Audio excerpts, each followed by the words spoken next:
Assalamualaikum warahmatullahi wabarakatuh. Bismillahirrahmanirrahim.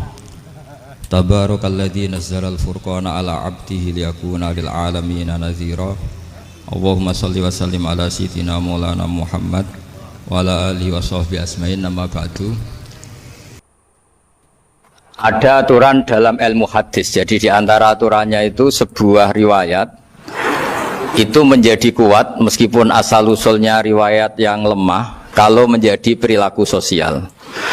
Karena perilaku sosial itu menunjukkan didikan atau pendidikan atau tarbiyah dari leluhur sampai kita. Misalnya saling memaafkan. Itu hadis tentang persisnya saling memaafkan mungkin banyak yang masalah ketika teksnya ada yang sampai menyebut fatasofaha salaman. Bisa orang berdebat hukumnya salaman kayak apa, apalagi musim sekarang. Orang saling curiga untuk nggak salaman itu. Tapi apapun itu perdebatan dalam persisnya teks, jika diperkuat oleh perilaku sosial, maka hadis itu menguat menjadi baik. Saya cerita tentang hikmah syawalan sebagai amanat yang dipesankan di sini.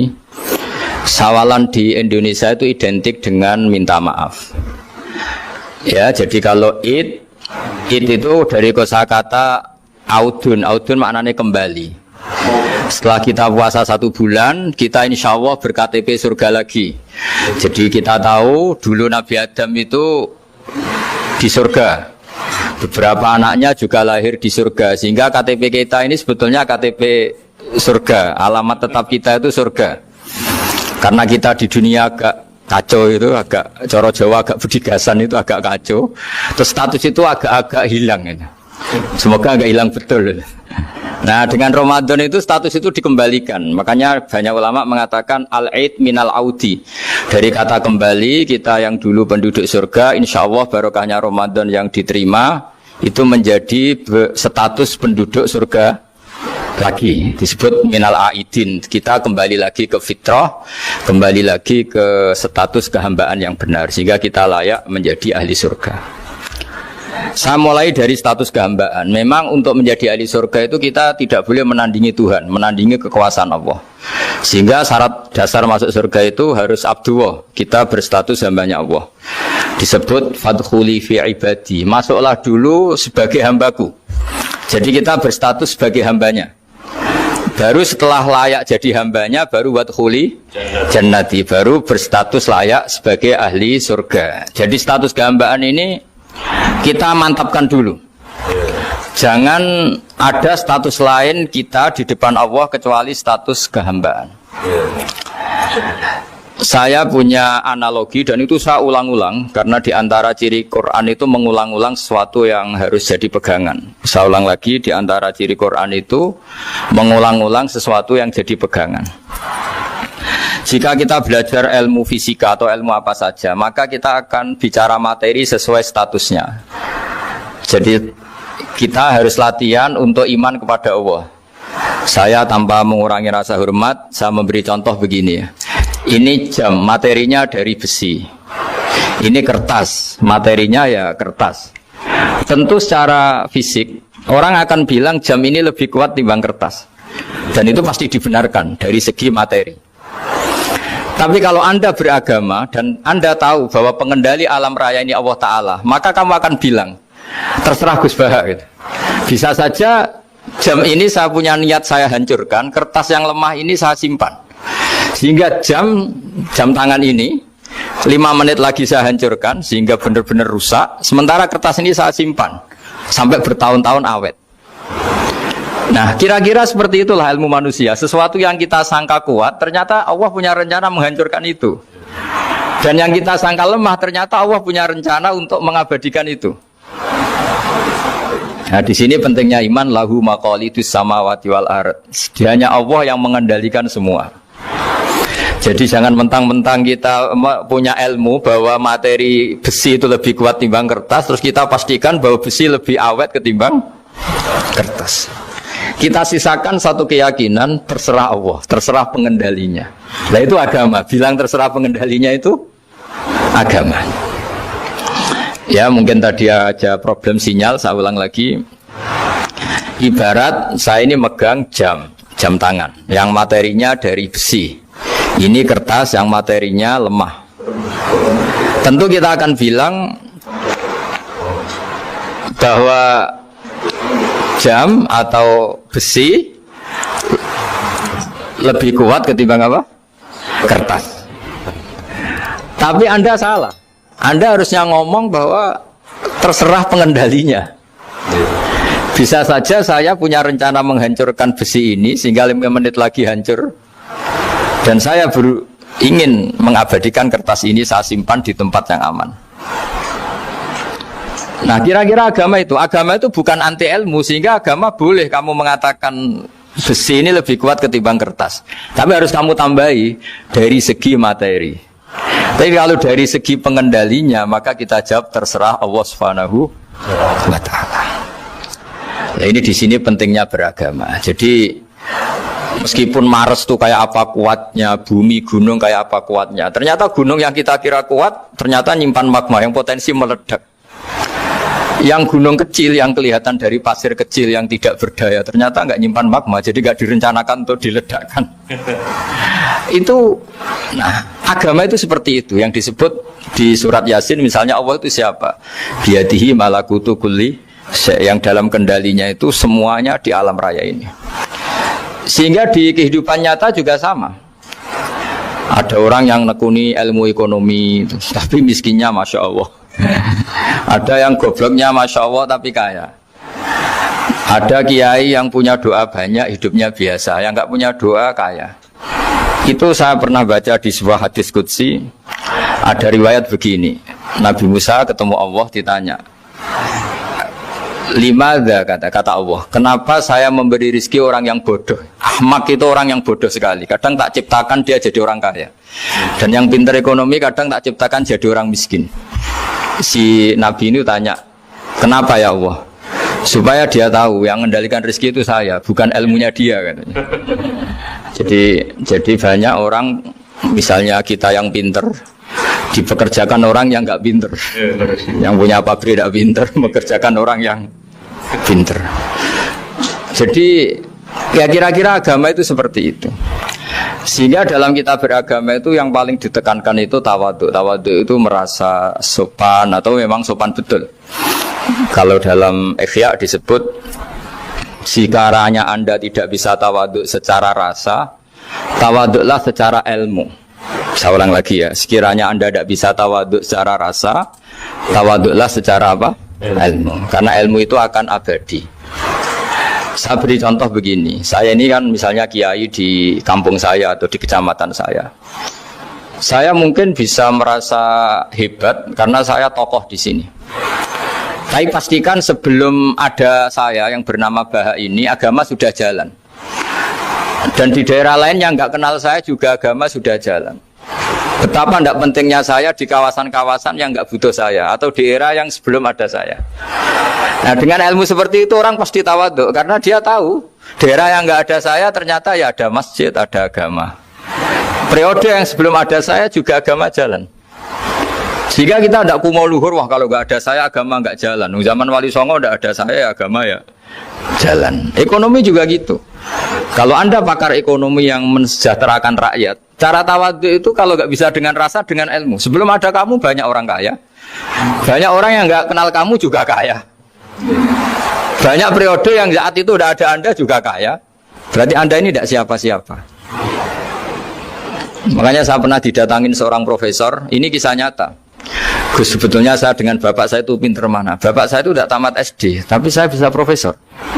Saya ini profesor, anak saya naik kelas saja sudah senangnya bukan main.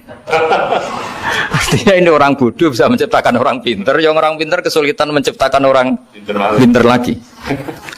Nah, kalau kita tidak bisa tawadhu secara rasa, tawadhulah secara ilmu. Ikhlas juga gitu, saya sering ngajarkan ikhlas di beberapa kesempatan ngaji.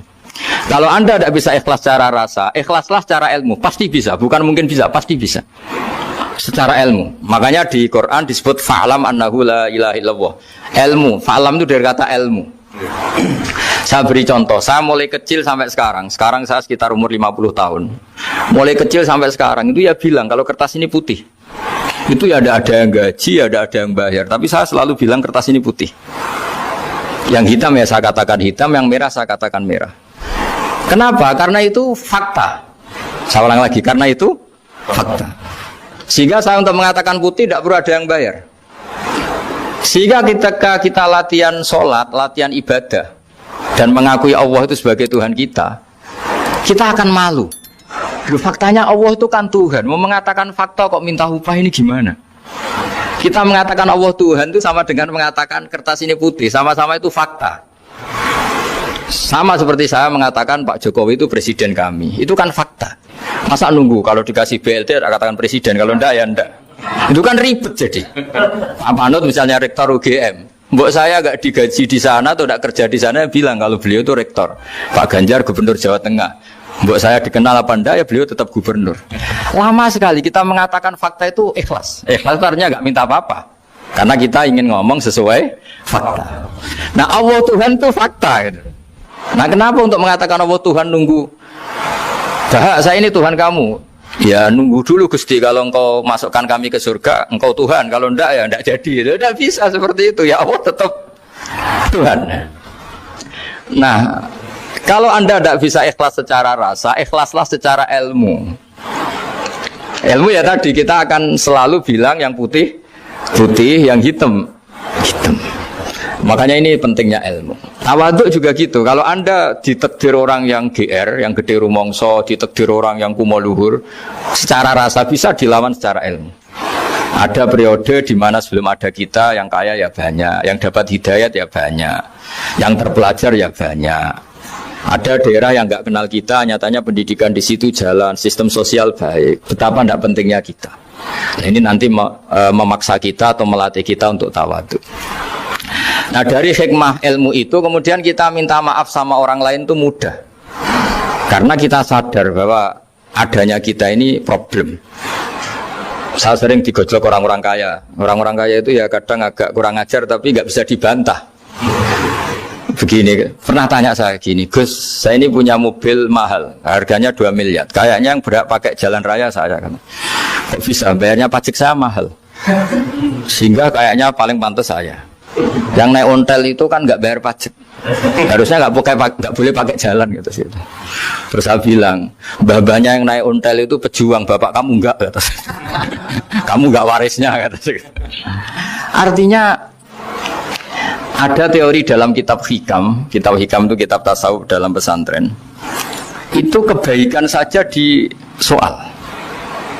Misalnya begini, kita ini bangga sebagai urip yang tertib, hidup yang tertib di kantor, di tempat-tempat pekerjaan. Tapi kalau itu semua terjadi, kalau ada kecelakaan di jalan itu nggak ada yang nolong langsung.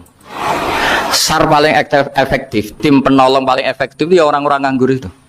Orang-orang yang di jalan-jalan di perapatan itu kalau ada kecelakaan langsung nolong. Itu nanti ambulan itu yang kedua, ketiga, yang nolong pertama ya orang-orang yang nganggur-nganggur di jalan itu. Ada orang tersesat nolong. Maka ketika seorang sahabat tanya, ya Rasulullah kalau engkau melarang kita jagongan di jalan itu kita tidak bisa. Tapi kata Nabi, ya silahkan saja tapi adu haqqat thoriq, hak kamu di jalan itu datangkan. Apa itu? Ya kamu bisa amar ma'ruf nahi mungkar. Coba kalau di terminal, di tempat publik banyak orang yang soleh, itu nanti copet ya sungkan. Yang mau jambret ya sungkan, karena yang di situ orang-orang soleh. Nanti yang nggak sholat juga sungkan, karena yang di situ banyak yang sholat. Jadi kenyamanan orang pergi jauh di tempat-tempat sepi itu ya barokahnya orang-orang nganggur terus ngaji, wah nengkono masih rame, ada orang yang di perapatan, di pertigaan. Bayangkan kalau ini orang-orang soleh, pasti itu nyaman karena wilayah publik dihuni orang-orang yang soleh. Tapi orang pasti bilang itu nggak tertib. Kita inginnya hidup ya tertib di kantor atau yang suka di masjid, di masjid. Tapi kalau itu terjadi, itu nggak ada tim SAR gratis yang setiap saat kalau ada orang kecelakaan nolong. Makanya dalam makalah hikam itu paling masyhur diantaranya itu manusia itu siapa? Manusia itu mangkanat mahasinuhu masawiyah, fakih falatakun masawihi masawiyah. Manusia itu orang yang saat baik saja ada salahnya, apalagi pas salah. Jadi kalau kamu punya toko, lagi laris, dan saat laris itu Anda ngerumat keluarga Anda melakukan kebaikan pada keluarga Anda. Pasti ada tokoh lain yang termahjubkan, yang tersingkirkan. Makanya saya pernah diskusi sama kiai besar, guyonan sama saya. Kita kalau kiai besar sebaiknya kalau diundang di musala kecil datang apa enggak? Kata kiai yang satu, jangan datang Gus, itu jatahnya kiai kecil. Terus kata yang satu, datang Gus sebagai bukti tawaduk bahwa kita kiai besar pun mau diundang yang kecil. Akhirnya kita ini ya kadang datang kadang enggak, karena kadang kita enggak datang supaya jatah rezeki kiai kecil enggak terambil. Kadang ya mau datang supaya dikira tawaduk. Makanya kalau seorang profesor sering turba di bawah itu ya kasihan yang S1, SPDI itu kan nanti gak jadi bintang kalau profesornya sering turun. Kalah terus itu. Jadi kadang-kadang itu orang itu harus berpikir secara ilmu, jangan rasa terus. Jadi itu ilmu. Jadi semua yang kebaikan yang kita lakukan itu secara ilmiah bisa diperdebatkan. Ada orang senang ngomong serius supaya bangsa ini maju. Tapi bapak saya itu pesan saya, kamu kalau ngiyai itu jangan sering ngomong serius kan. Masyarakat sudah capek mikir utang, mikir keluarga. Dan gitu sowan kiai tidak ngomong serius lagi nanti capek kan. Sehingga kiai dulu itu kalau ketemu orang ya guyon terus. Karena tahu masyarakat sudah capek. Sudah banyak yang takut tanggal kredit gitu. Sudah takut tanggal kredit, takut problem sowan kiai diancam neraka lagi, itu kan ketakutan berkali-kali. Jadi makanya ini kan kebaikan itu dievaluasi karena kita tidak nabi, tidak wali. Jadi kalau kata hikam itu apa yang Anda kira baik itu ada masalah, apalagi sedang masalah. Saya sering cerita ada orang suami istri harmonis sekali. Itu tanyakan ibunya, pasti mulai gak peduli dengan ibunya karena terlalu harmonis dengan istri. Oh itu pasti, bukan mungkin lagi.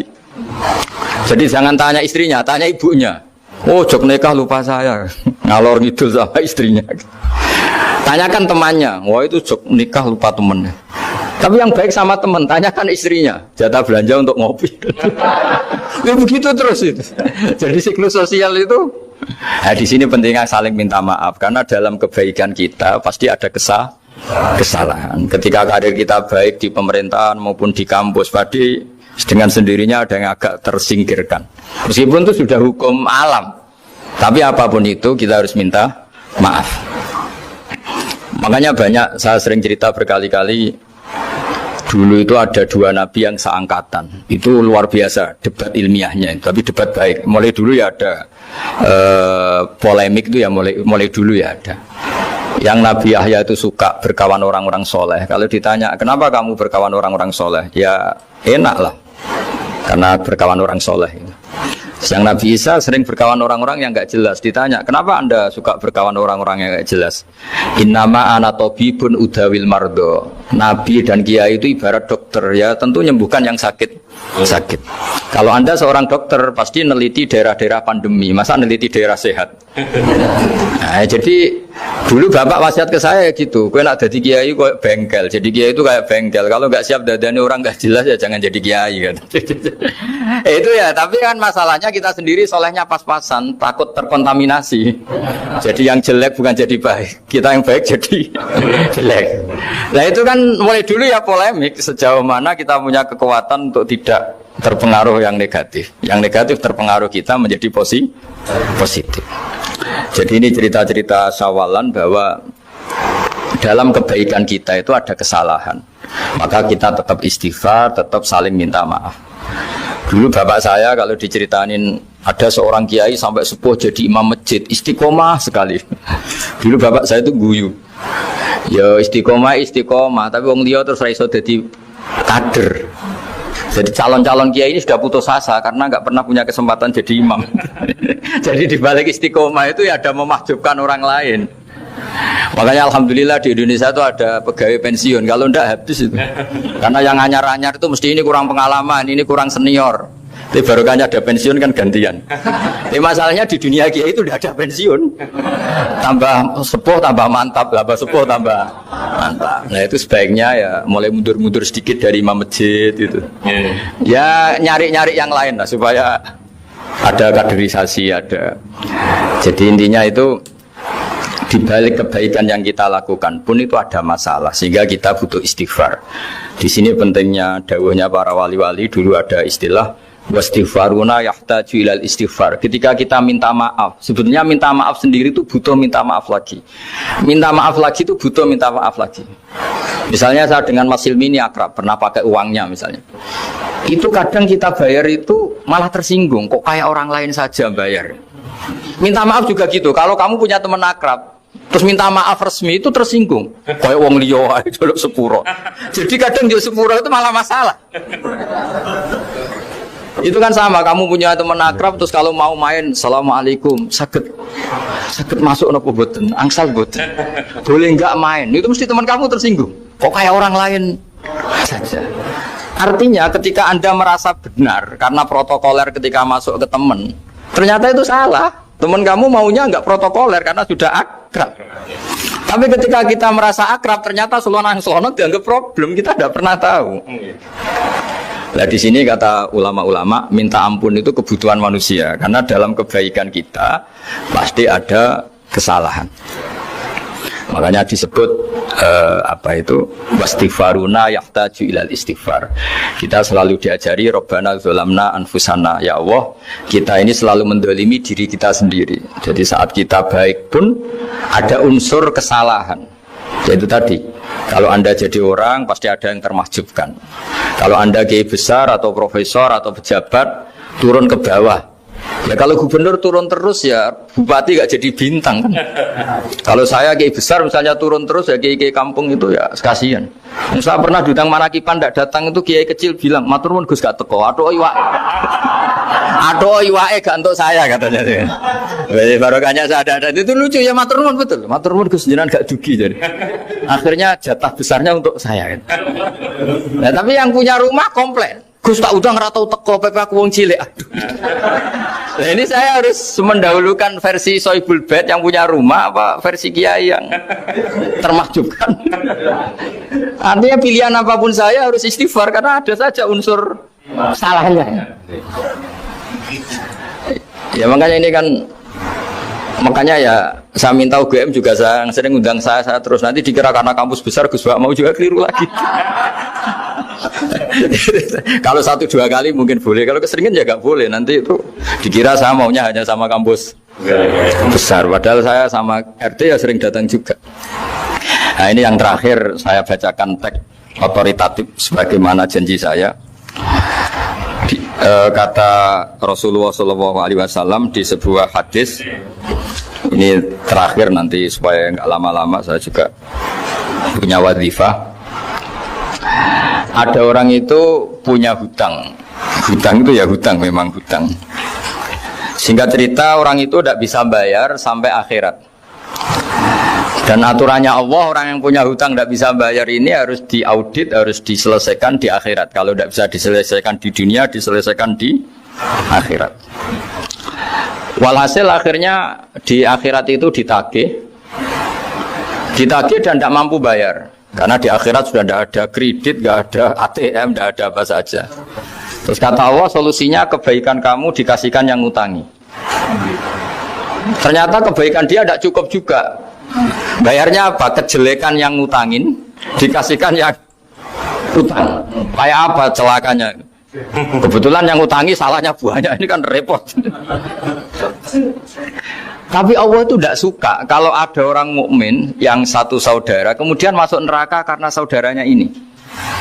Kata Allah, jika ini masuk neraka berarti disebabkan komplain atau ketidakikhlasan temannya yang mukmin.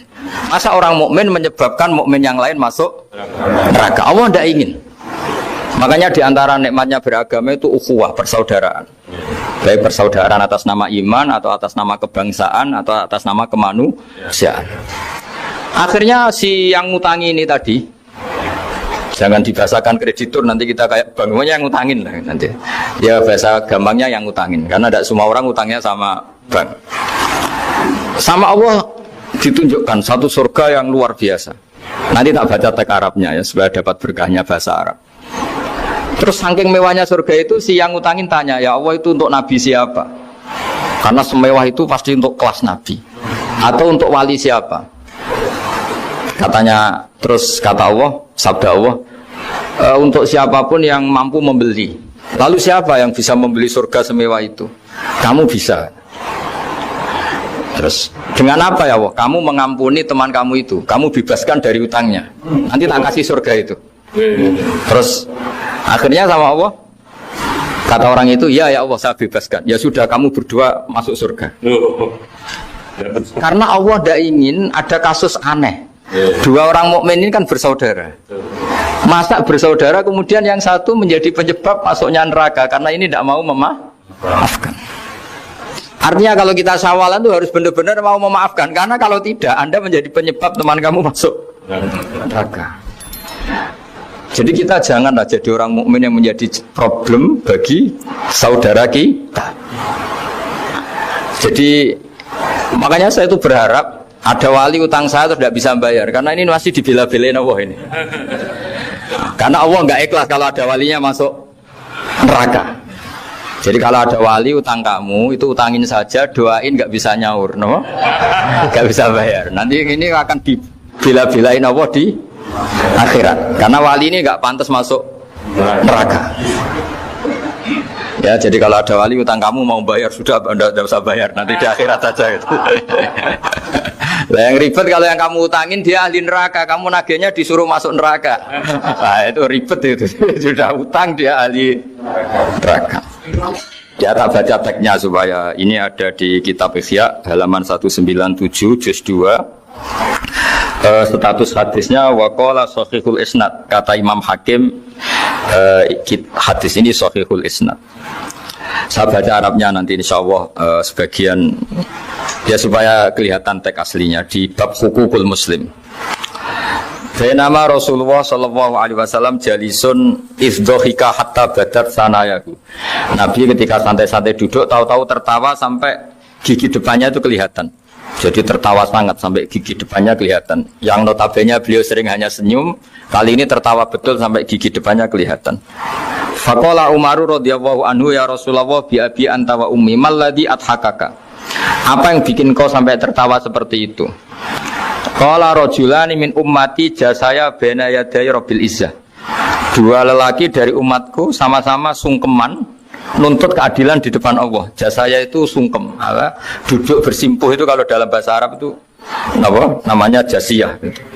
Faqala ahaduhuma ya rabbi khudli madlamati min hadza.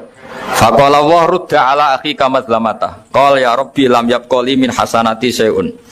Faqala wa ta'ala li talib kaifa tasna'u bi akhika wa lam yabqalahu min hasanati syai'un. Faqala ya rabbi falyahmil anni min auzari. Kalau kebaikannya dia tidak cukup, ya salah saya supaya dilimpahkan ke dia. Terus summa fadat aina Rasulillah sallallahu alaihi wasallam bil buka. Nabi di tengah-tengah cerita itu nangis. Senangis-nangisnya karena habis senang lalu nangis karena ini kan kebaikannya sudah dikasihkan habis, enggak cukup. Akhirnya kejelekan yang utangin ini diberikan. Makanya kalau kamu ingin masuk surga, utangi orang-orang soleh sebanyak-banyaknya. Dan doain nggak bisa apa? Nyaur. Tapi tak jamin orang soleh itu nggak suka utang. Karena hidupnya sederhana. Kayaknya saya tidak akan utang Mas Ilmi itu. Karena orang soleh itu hidupnya sederhana, pasti tidak butuh. Kalaupun utang paling ya untuk makan, kan gampang nyaurnya apa? Terus kata Rasulullah, faqala inna dzalika yaumun azimun yauma yahtadun nasu fihi ila yuhmala anhum min auzarihim. Terus fayaqulu wa ta'ala lil mutadzallim irfa basarak. Coba kamu lihat yang di sana itu ada apa? Fanzur fil jinan, coba surga itu kamu lihat. Faqala ya rabbi ara madaina min fiddatin wa kusuran min dhahabin mukallalatan bil lu'lu'. Saya melihat surga yang begitu mewah, semuanya bertatahkan intan, semuanya materinya dari emas, bertatahkan intan. Lalu li ayyi nabiyyin hadza? Itu untuk nabi siapa? Terus awli ayyi siddiqin awli ayyi syahidin. Terus qala Allah hadza liman a'tas saman. Itu untuk siapa saja yang mampu beli. Qal ya rabbi wa may yamliku dzalik? Siapa mampu beli surga semewah itu? Terus kata Allah anta tamliku, kamu bisa. Qal bimadza ya rabbi, dengan apa? Qal bi afwika an akhika. Cukup kamu memaafkan saudaramu. Jadi kalau maafkan tidak pakai uang itu kurang seru. Yang seru itu punya teman utang 1 juta dimaafkan. Jadi memaafkan paling seru itu maafkan apa? Utang. Kalau maafkan sama-sama salah miso apa itu enteng itu. Ini yang seru itu teman punya utang 1 juta kamu itu seru itu. Tapi nanti aja di akhirat nanti sudah ada akhirat. Ya nanti notanya di bawah kalau ada. Ya, di Afrika anahika. Jadi surga semewah itu maharnya atau harganya cukup memaafkan saudara kamu. Terus qala ya Rabbi qad afautu anhu. Sudah Gusti, sudah sekarang saya maafkan. Fayaqulu wa ta'ala khud bi yadi akhika fa'adkhilhul jannah. Ya sudah sekarang kamu berdua sama-sama masuk surga. Karena ini orang soleh, enggak pantas masuk neraka. Yang punya utang ini enggak pantas masuk neraka. Dan ini yang ribet kalau yang utang ya ahli neraka, yang utangnya ahli neraka. Ngapain debat utang? Wong kamu sudah ahli neraka. Hanya tanpa kasus utang pun sudah jatah neraka. Ini ribet kalau ketemu orang-orang yang jatahnya ada di surga. Tsumma sallallahu alaihi wasallam, ittaqullaha wa aslihu dzata bainikum fa innallaha ta'ala yuslihu bainal mu'minin yaumal qiyamah. Jadi di antara proyek besar Allah itu menjadikan orang mukmin itu bersaudara dan saling memaafkan. Itu sampai akhirat proyek itu masih dilakukan Allah. Maka ketika di dunia kayak sawalan ini usahakan saling memaafkan karena keinginan Allah sampai akhirat pun seorang mukmin itu saling memaafkan. Ya, jadi ini sebagai penghormatan saya pada teman-teman alumni UGM juga semua muhibbin, semua yang memanfaatkan ngaji ini, bahwa kita harus berjiwa besar untuk saling memaafkan. Ya, saya kira demikian dan mohon maaf. Assalamualaikum warahmatullahi wabarakatuh.